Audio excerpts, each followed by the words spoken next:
I want to demonstrate today is clouds. I've had questions about doing clouds, and I'm going to start with what I think are probably the easiest clouds, and that is to do these sort of stringy type clouds that run through a blue sky.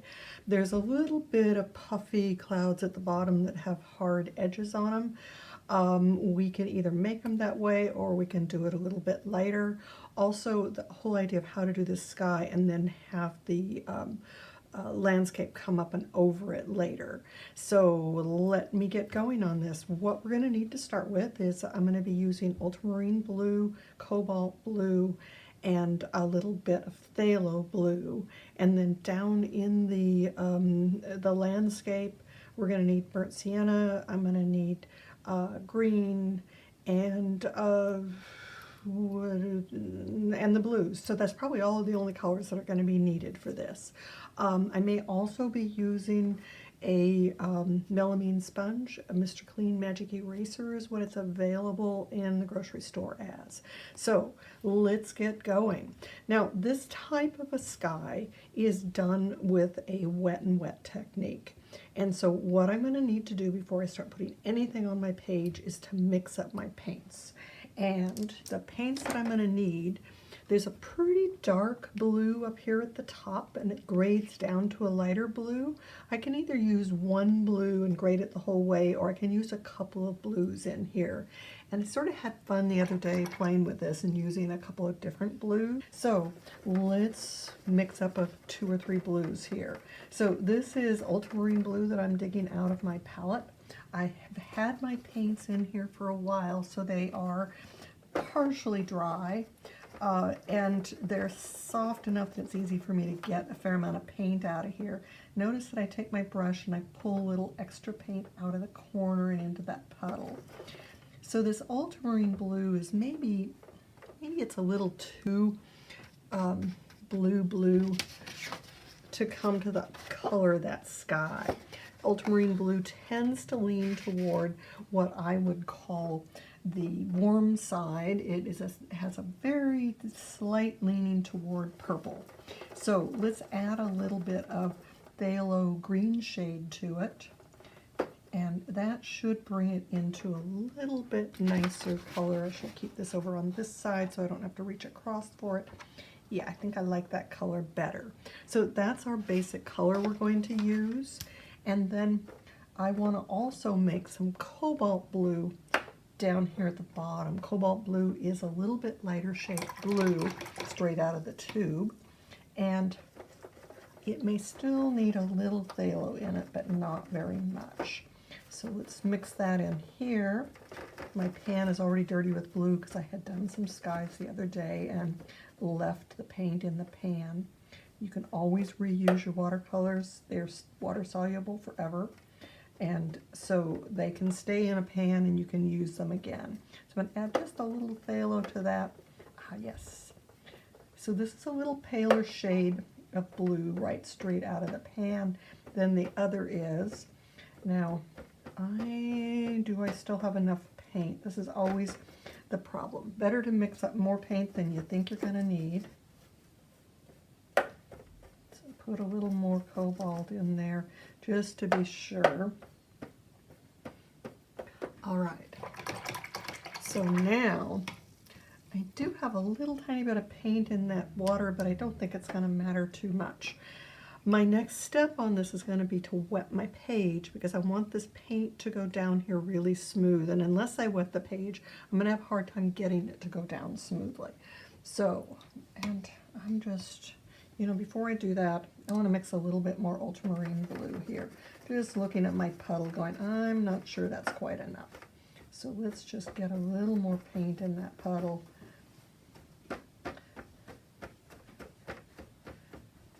Good, that looks good.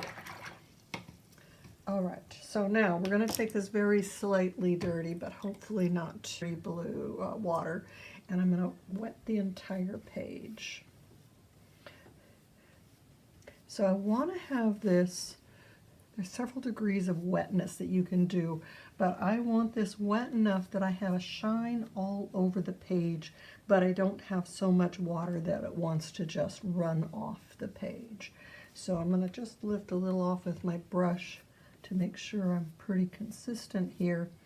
Today is a cool day, so this isn't going to dry really fast. I've got a little extra working time.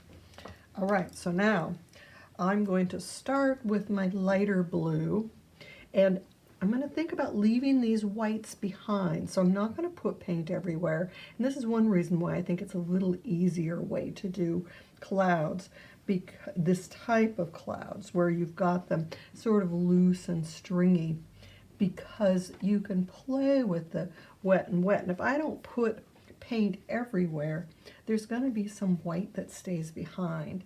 Let it stay really sort of pretty. And so I'm just sort of thinking about what direction those clouds are moving. And there's a little more down in here that's going to be sort of this gray there. So I'm just put some of that down in there. Now let's go into the darker blue and start feeding up into this dark area up here. Doesn't that just spread so beautiful when it's just a little bit wet? So then I can get this really deep dark blue, and I want it to sort of stop on the edge of some of those clouds there. So I'm going to stop this interesting little spread right in there. Get that right out to the edge of my page.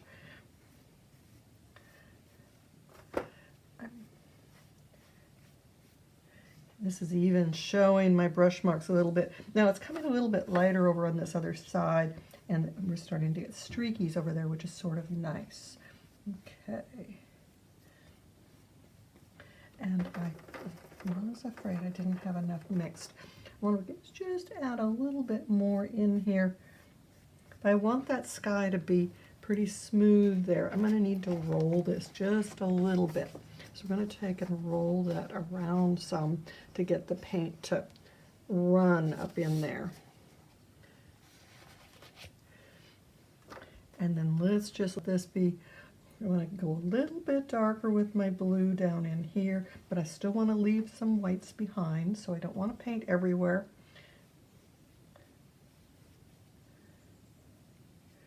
See, this has to be done all in one sort of fell swoop. You can't, there's a point when I'm going to have to stop working on it, because if I don't, I'll just make a mess of things. But, okay. And then let's let this be sort of streaky up in here. Now some of these other clouds up in here, maybe I want them to show a little bit more. So I'm rinsing my brush. I'm drying my brush halfway, 3/4 of the way. And I'm going to come in with my brush and I'm going to lift some places in here with that damp brush. Drag them just a little bit so they look natural. And keep in mind that you're never going to be able to duplicate your photograph exactly using this technique. You have to just relax with it, let it say, okay, it's going to do what it's going to do, and enjoy that, because otherwise you're going to get frustrated, and we don't want people to get frustrated. So just a couple little streaks in there, maybe a little streak in there.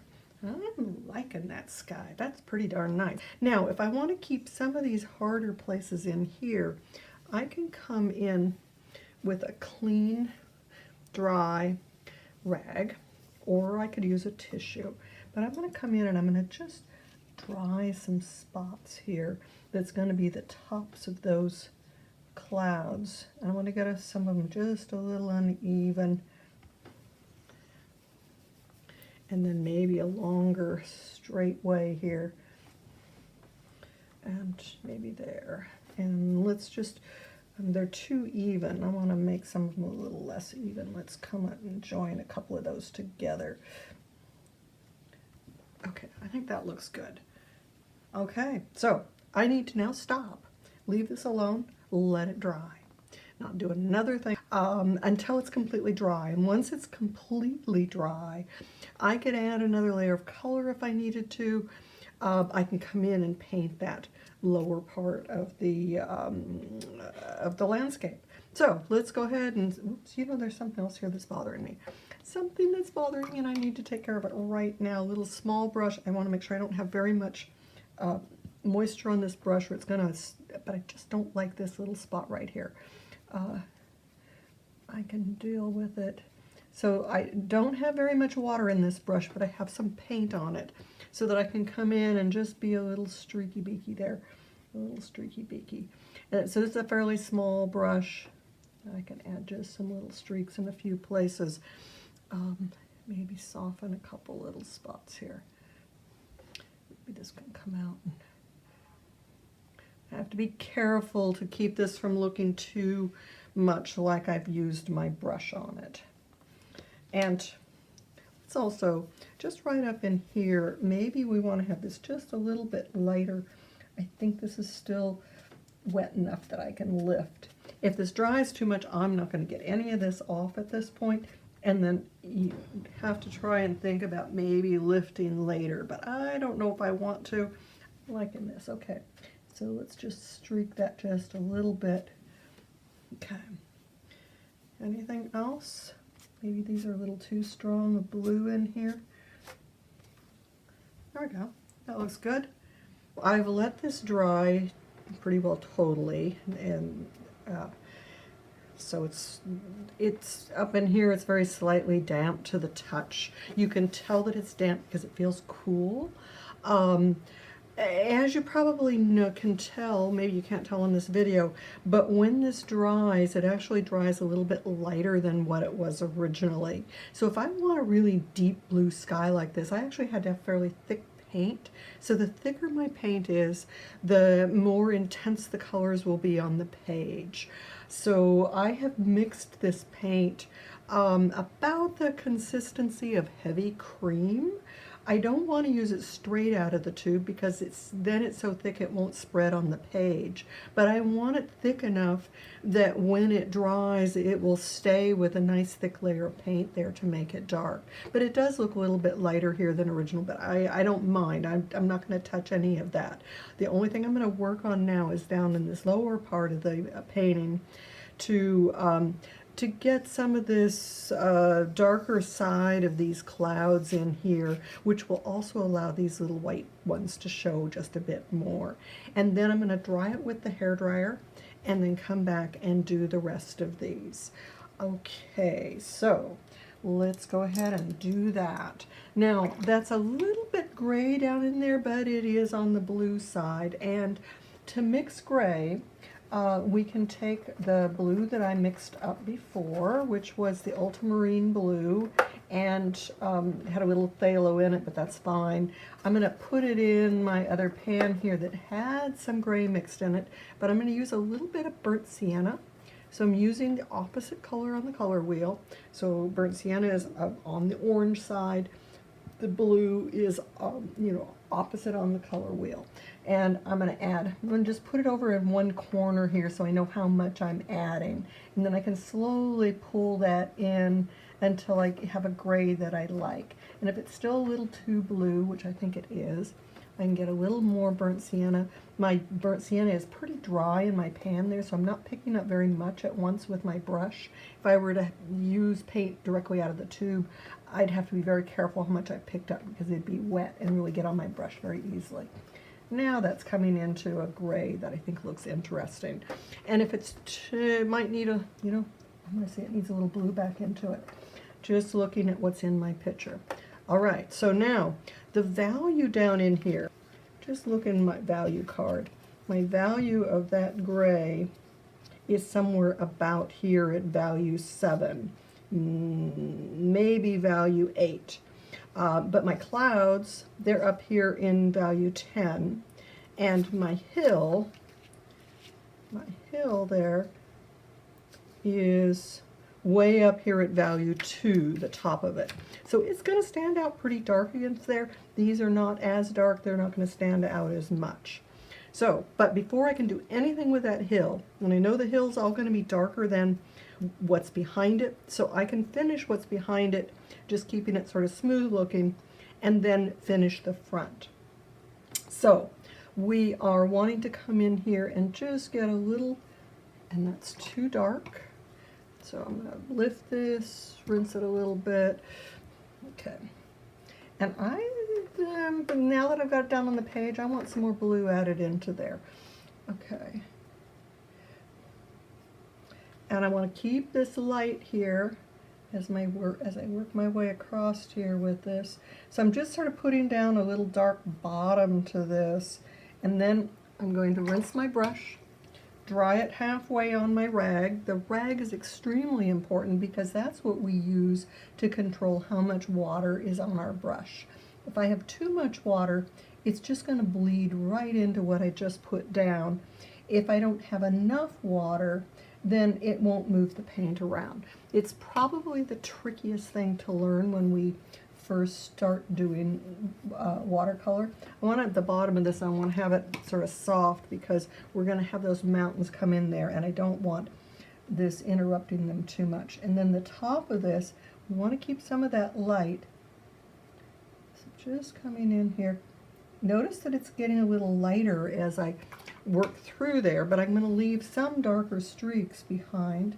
It's too much water, get a little less water. I can tell when it's too much water because everything starts pushing away. And then up in here, this can sort of come up into that a little bit. It's already starting to dry there, so I've got to be careful how much I try and work at once, because if I'm not careful, I'm going to end up having places that have started drying on me that I can't control. So what the other tricky thing I think in watercolor is learning how much we can do before we need to stop, or not do any more, where we can start and stop on things. Now I want some of this to come up and just find a, not just be a straight edge there, sort of find the edges of those. Oh, I'm liking that a little better now. And then the thicker the paint is, the less it's going to move around. So I'm coming back in with a little bit thicker paint and dropping it into this damp. Let some of this, maybe let some of those be a little darker cloud coming on top of there. That'll be sort of sweet. Take that up into those just a little bit. Just sort of thinking about how this all wants to sort of blow over this way. Okay. And I'm working at it from the side, so I'm needing to sort of turn and look at it just a little bit here.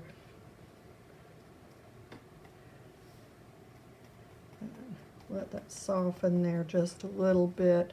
Let that soften a little tiny bit up there. Coming in with just a damp brush to do this softening and just sort of touching it. Okay, so now this has to be totally dry before I can do those hills. So I've got a hairdryer here, and we're going to take the hairdryer to this and dry it. Depending on how warm or cold the day is, how wet your paper is, all depends on how long it takes to dry. Okay, so let's test that. Now I'm going to just take my hand close to it, but not quite touch. And if it still feels cool, it needs more drying. Go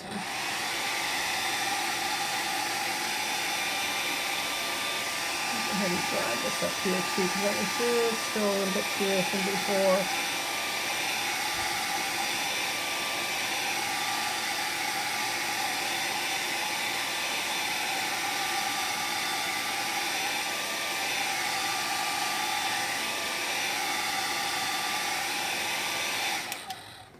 So the other thing, I don't know if you noticed, I'm using a relatively big brush, and the reason I'm using a big brush is that it holds more paint, it holds more water, and I'm not going to be showing brush marks as easily. I had a little hard edge on there that I wanted to pick up. My brush marks won't show as much with this larger brush. When I get into doing smaller detail, you notice I pulled a small brush out to do some stuff earlier. Then we need to have a little bit smaller brush. So I might actually shift to a little bit smaller brush here. See, this was a 14. I'm going to knock down to a 12. I really like these Da Vinci Topspin brushes. They're not overly expensive, but for what you pay for, you get a really nice brush that holds a lot of water. It keeps a good point, and they've got a little fatness to the handle, which is nice to hold. Okay, so now this gray, now this I've got to lean very slightly I'm seeing a very slightly toward pink, so I'm going to put just a tiny bit of quinacridone gold into there, not gold, quinacridone rose into that gray, and back into a little red, a little of the ultramarine blue. Okay, so now I have not drawn my mountains on here. If you're at all uncomfortable about your drawing skills, I would recommend having those drawn in before you start any of the other part of the painting. You don't want to do any drawing once the paper is damp, because if you do, you're just going to dig holes in your paper. Okay, so let me just do this little bit of painting here, and is that going to be too dark? I can thin this down a little bit after I get going. So I'm just trying to find some of these shapes. And then this goes very thin. That's my cloud, so I don't want to get too high up there. Let's be careful. I probably should have, well, I didn't leave myself very much room for my mountains, but that's okay. Now, because I'm feeling like I'm not going to be able to control this, I want to stop now to thin this a little. Find some of those thinner spots. So I'm just thinning this back out where it is going to be a lighter gray. And then it comes down to a whole line where there's some green that's going to happen. It's going to be a thinner gray. And maybe there's just still a little more pinkish to that. And then I want that shape of this mountain to come down here. It's a little thinner. And then top of that mountain should go a little darker again.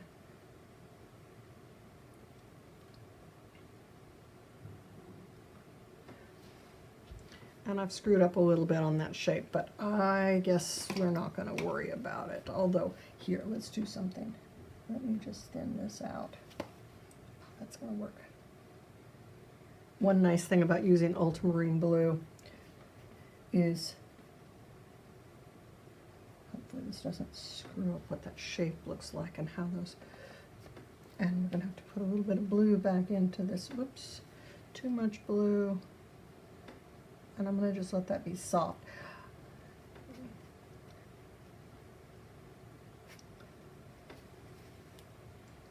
I might be sorry I did any of that. This is going to have a soft top there. I'm not going to have a nice hard edge because now this background is damp. I probably shouldn't have done that. Okay, so it's another mountain that comes up here, and it's a little bluer. So let's get a little more blue into this. And one reason to wait was to let that be dry just a little bit there. I don't like that color.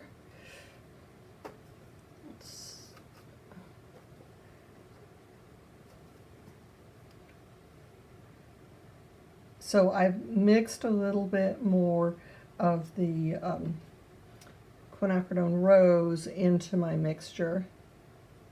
I also have a little hair here. Don't want to do it with my fingernail, but with the tip of my brush I can sort of move that hair out of there. Getting somewhere where it doesn't matter. And then this is going to be a long, narrow run. And I'm going to have some more hills there.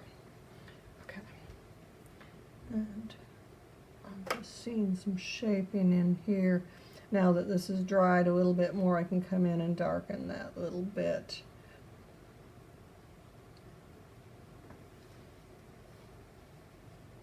Guess that looks okay. And then we can have a pale gray all down through here, even though it's going to have green on top of it, but none of that green is bright. So we can have a nice pale little gray here.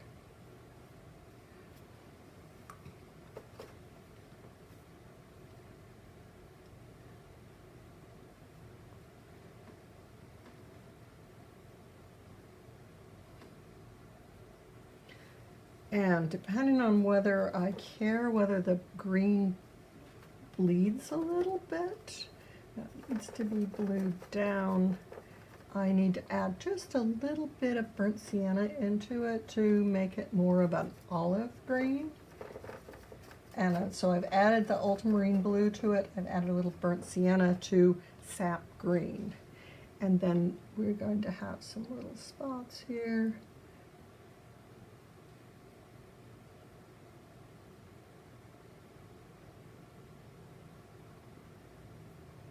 They're not everywhere. Let's make them uneven. And then at the very base, it's quite a bit of green.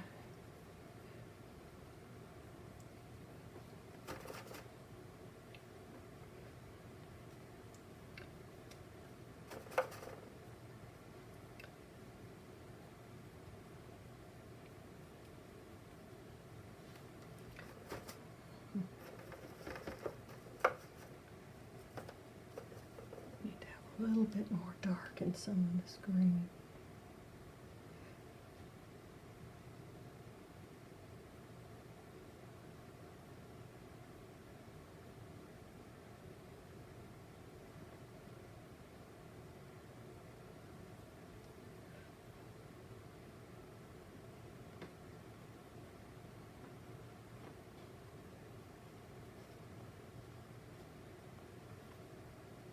Hopefully I haven't screwed all that up. Okay, so we have big blue sky. We were pretty light as we came down to the bottom here. We let that dry completely, and then we've done a dark foreground over top of it. And then in the very front of the foreground, we've added some light and dark to make the patterns come in here. And I'm just something here. I don't know whether this is going to make it better or worse. I just want to get that feeling of that hill coming there.